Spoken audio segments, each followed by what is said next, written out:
પાવાગઢ કાલિકા મંદિર ટ્રસ્ટ સંચાલિત અન્નપૂર્ણા ભવનમાં સવારે ગરમા ગરમ ચા અને નાસ્તો મળે છે તથા બપોરે ગરમા ગરમ દાળ ભાત શાક રોટલીનું ભોજનનો પ્રસાદ મળે છે.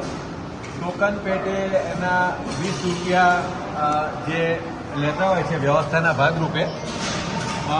ખૂબ જ સ્વાદિષ્ટ અને પૌષ્ટિક નાસ્તો હોય છે.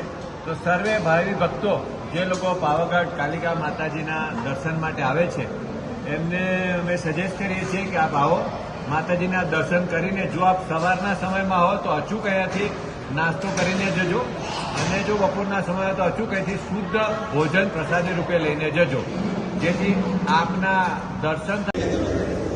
ફુલકા રોટલી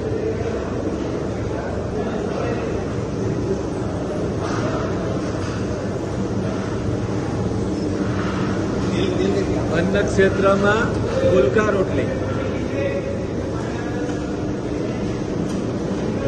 ઘી લાગીને જ આવે.